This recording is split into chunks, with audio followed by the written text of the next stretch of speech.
The world was in chaos. The three kingdoms were divided. Heroes rose like mushrooms after the rain, yet only one man claimed supremacy. Amidst that turbulent current, there was a strange battle not born from a strategist's plan, nor from any military doctrine. And yet it became a turning point that made Cao Cao look up to the sky and laugh, while Liu Bei could only bow his head in admiration. In today's video, we'll recount in detail the Battle of Hanzhong, a contest of heroes rarely mentioned, yet one that determined the fate of the world. If you are drawn to history, we invite you to stay with us until the very end.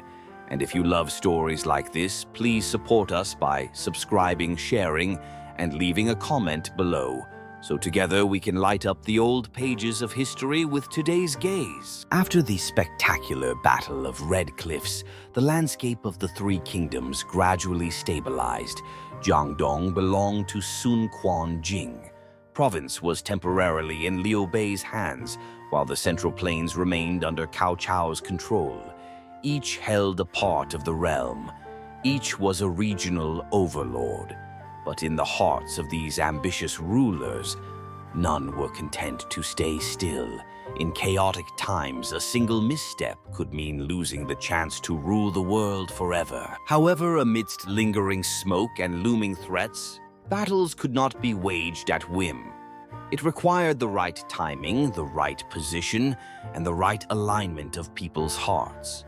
Cao Cao was a master at waiting and calculating every move.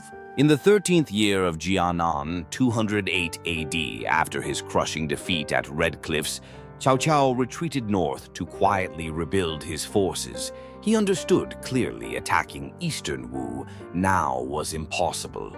Jiangdong was fortified, its generals united, and the people loyal to the Sun clan. As for Liu Bei, after borrowing Jing province, he steadily expanded his influence, recruited talented men allied with Liu Zhang in the west, and silently paved the way for his grand ambitions. Though Cao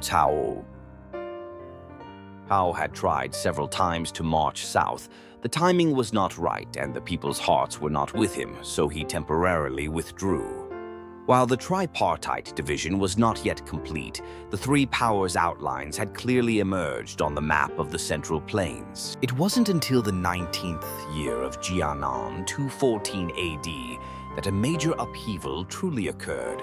Liu Bei, under the guise of assisting, entered the west, defeated Liu Zhang, and seized full control of Yi province. This was a fertile, easily defensible land, the perfect rear base for Liu Bei to establish his empire. News of Liu Bei's conquest of Yi province was like an alarm bell for Cao Cao.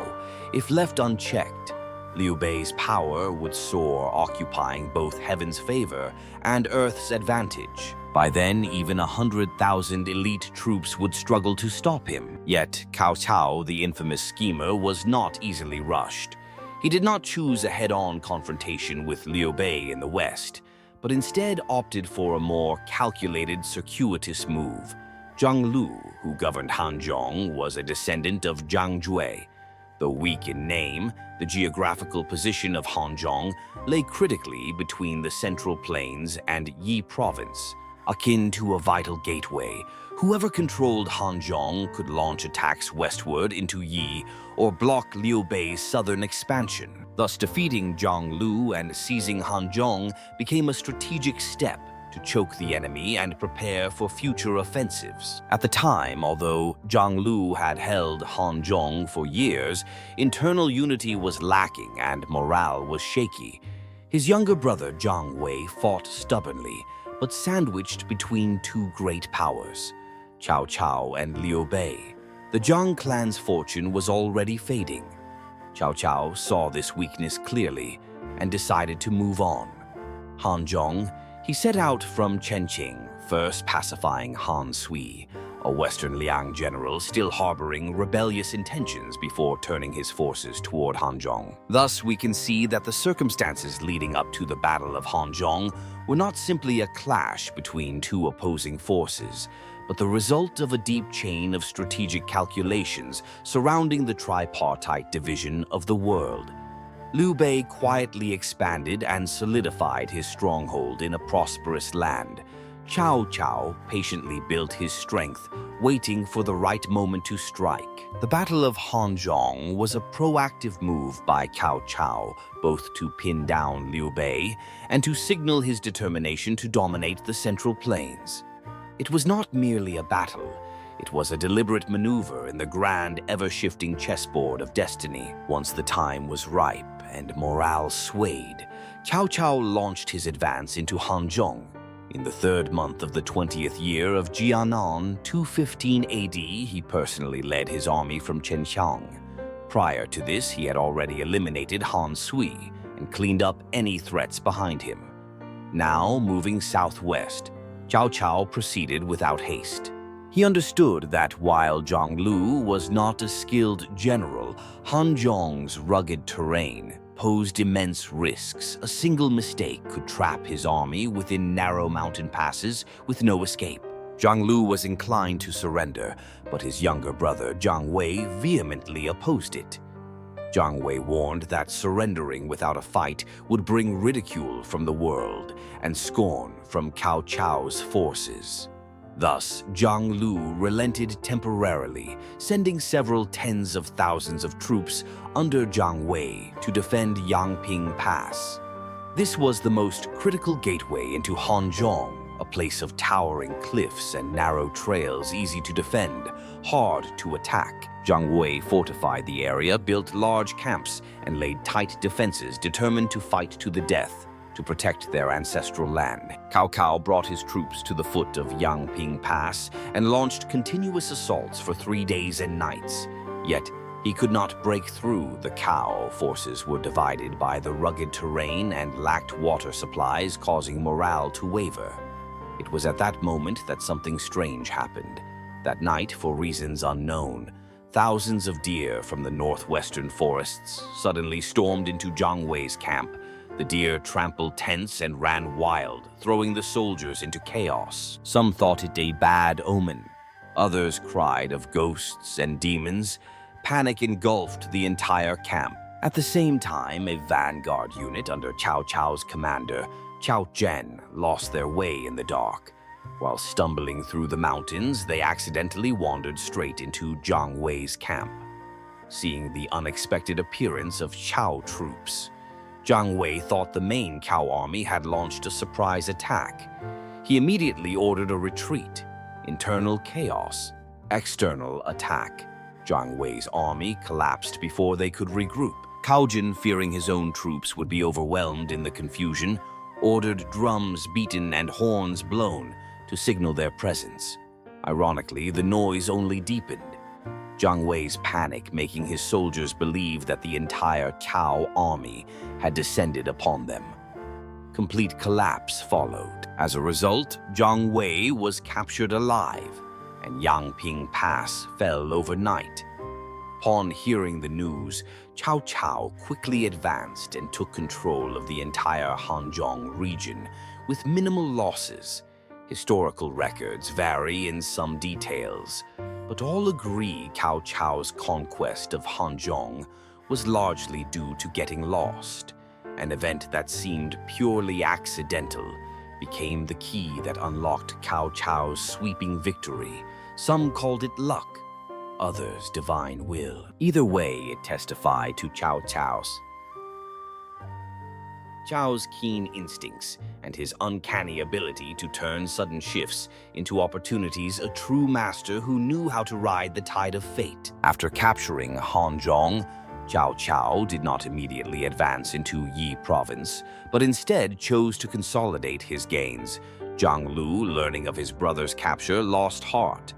Yan Pu, Zhang Lu's strategist, advised him to feign retreat to Mount Daba, seek alliances with tribal leaders like Du Quan, Bu Hu, and Gu Shou, and then negotiate surrender to preserve his dignity. Zhang Lu agreed initially, but wavered. When Huang Quan, a Shu general, led reinforcements, Zhang Lu turned south toward Nanjing to surrender directly to Cao Cao. Cao Cao, far from punishing Zhang Lu, instead appointed him as general who pacifies the south and Marquis of Langzhong.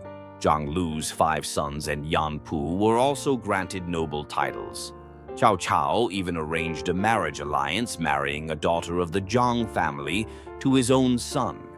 Through these acts of leniency, Cao Cao won over the hearts of Hanzhong's people, ensuring stability without bloodshed. Thus, from 3 days of failed attacks, Cao Cao managed to secure Hanzhong in a single night through an unexpected twist. This was the pinnacle of military art, knowing when to yield, when to wait, when to strike, and when to retreat. Moreover, Cao Cao proved himself not only a master of war, but also a master of governance, turning enemies into allies without spilling blood. That is the true depth of strategic brilliance, something countless ambitious rulers could never replicate. However, from this triumph, a fateful crossroads emerged. Military doctrine states, seize territory, pursue victory, but after conquering Hanzhong, Cao Cao chose to return to Ye rather than press into Yi province. He left Xi Yahu Yuan and Zhang He to guard Hanzhong. Sima Yi and Liu Hua submitted memorials urging Cao Cao to continue the offensive and destroy Liu Bei before he could consolidate power. But Cao Cao refused. This hesitation gave Liu Bei the breathing room he needed to solidify his hold over the west and ultimately build the kingdom of Shu Han. With the fall of Yangping Pass and the loss of Hanzhong, the 3 kingdoms' balance shifted once again. Victory at Hanzhong was not merely territorial expansion, it was a stern warning sent to Liu Bei, who had just celebrated his victories in the west. Strategically, Hanzhong was the throat of the Central Plains, the wrist connecting north and south. Whoever controlled it could command the upper Han River, threaten Yi province, and even menace Jing province from the northwest. Cao Cao understood this, and he succeeded, though unexpectedly yet decisively. Once the situation was secured, Cao Cao renamed Han Ning to Hanzhong, signifying that the region had now returned to the center of the realm. He further divided Hanzhong into 3 commanderies: Hanzhong, Xincheng, and Fangling. This move was both administrative and military, splitting the land to ease governance, dispersing power, to prevent rebellion, and setting up a connected network of defenses across the mountains. Cao Cao's actions demonstrated that he was not only a skilled general, but also a master of governance, able to plan for decades beyond the immediate victory. The office of governor of Yi province, which Liu Bei had self-declared after seizing the west, was now openly repudiated by Cao Qiu. He appointed Zhao Yong as the legitimate governor and issued an imperial edict to oversee the newly captured territories.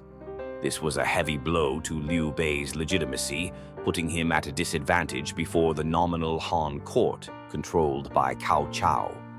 In Nam, Liu Bei was now a usurper. Meanwhile, Cao Cao, once branded a traitorous minister, was now using the name of the Son of Heaven to pacify the land, such as politics. The victor defines right and wrong. Cao Cao did not stay in Hanzhong, but led his grand army back to Ye, leaving the defense of the region to Xia He Yuan, one of his most loyal confidants. Alongside Yuan were Zhang He and Du Xi, both seasoned generals experienced and capable of handling any unrest. Though Cao departed, he did not leave the region exposed. He left behind a formation like rolling thunder with mountains as shields and strong defenses. Though newly conquered, Hanzhong was organized as if it had belonged to the Cao family for decades. However, it was also at Hanzhong that a historic opportunity was missed. After the victory, 2 close advisors, Sima Yi and Liu Hua, urged Cao Cao to seize the momentum, ride the surging tide, and launch an immediate campaign into the west to destroy Liu Bei before his power was consolidated. At that time, Liu Bei had just seized the land. The administration was unstable, the people's loyalty uncertain. the army scattered and the generals unfamiliar with the terrain. Had Cao Cao advanced, then the chances of success would have been extremely high. Yet Cao Cao refused. Perhaps it was due to old age and fatigue. Perhaps he wished to preserve his forces after years of warfare, or simply because he did not yet truly seek to unify the world while the Han dynasty still lingered and legitimacy remained unclear. This cautiousness, while avoiding immediate risks, allowed Liu Bei the time he needed to strengthen his power base. Later, the western region was organized into Shu Han, boasting a stable political system, disciplined troops, and a gathering of talents.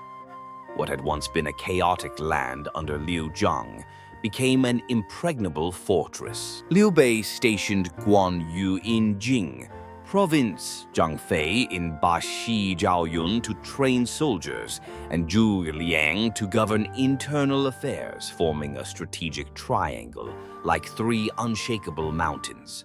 All of this stemmed from Cao Cao's decision not to advance after winning Hanzhong. On another front, the Battle of Hanzhong was the first time Liu Bei truly felt the overwhelming might of the Cao family.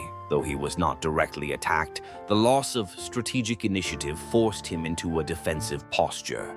His trusted advisor Huang Quan had suggested deploying troops to defend the districts of Ba Shu, Ba Zhong, and Ba Xi.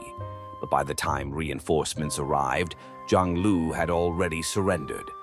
This showed that despite Liu Bei's vigilance, he was still a step behind, and it was this sense of looming threat that pushed him to accelerate his internal reforms and urgently build up his forces in preparation for the great conflicts to come. From a broader perspective, the victory at Hanzhong marked the peak of Cao Cao's territorial expansion campaigns. He had secured the entire north, crushed Han Sui in western Liang, subdued Zhang Lu in Hanzhong, pressured the west and forced eastern Wu onto the defensive.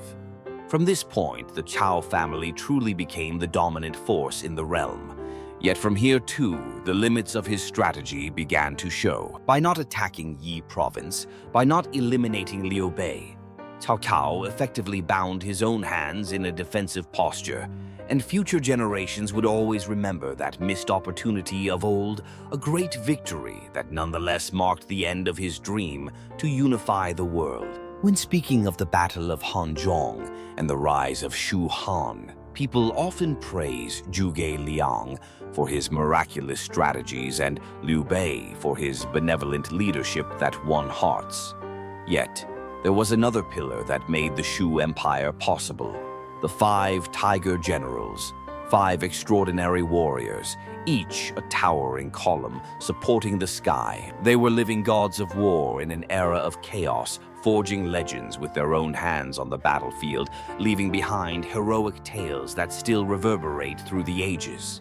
They were Guan Yu, Zhang Fei, Zhao Yun, Ma Chao, and Huang Zhong, 5 mountains, 5 blades, 5 symbols of courage and loyalty. Guan Yu, the martial saint for all eternity, a peerless hero but also a tragic figure of pride. Guan Yu, courtesy name, Yun Cheng, hailed from Jie County in Shanxi.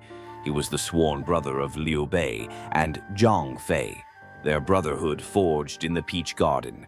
From the very beginning of Liu Bei's rise, Guan Yu followed him across the chaotic world, sharing life and death, enduring countless hardships on the battlefield. He stood 9 feet tall, his beard 2 feet long, with a red face like a ripe lychee and eyes that shone like stars, his very presence inspiring awe before a single blow was struck.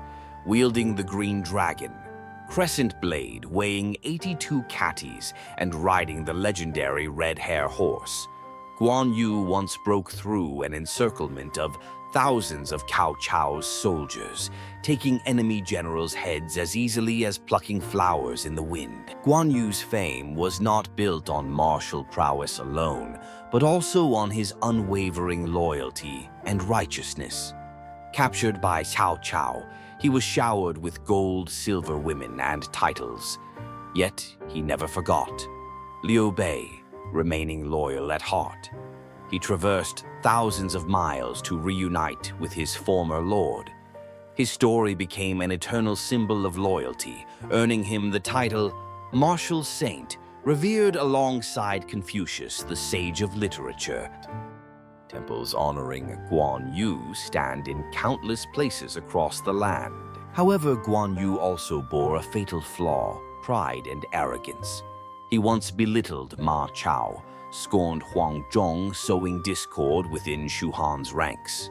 While guarding Jing province, he acted independently, refusing to heed Zhuge Liang's strategic advice, thus giving Eastern Wu the opening to launch a surprise attack, leading to his death on the very soil he once dominated with valor. Guan Yu was the embodiment of loyalty and heroism, yet it was his lack of humility that caused his downfall at the critical moment. Zhang Fei, the rampaging tiger of the battlefield, a martyr of loyalty and righteousness, yet his hot temper led to his own downfall. Zhang Fei, courtesy name.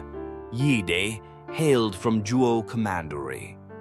He was famed as a heroic and forthright man, towering in stature, possessing the strength of 10,000, and wielding his serpent spear like a dragon dancing amidst a storm. When Liu Bei was pursued by Cao Cao's forces at Changban, Zhang Fei alone held the bridge, roaring so fiercely that tens of thousands of enemy soldiers recoiled in terror, creating a legendary feat that shook the world. He once fought Liu Bu in a fierce duel spanning more than 50 rounds without defeat, proving himself worthy of being counted among the foremost mighty generals. However, Zhang Fei's fiery temper often led to grave mistakes. He once beat his soldiers to death for mere lapses in their duties, breeding resentment within the ranks.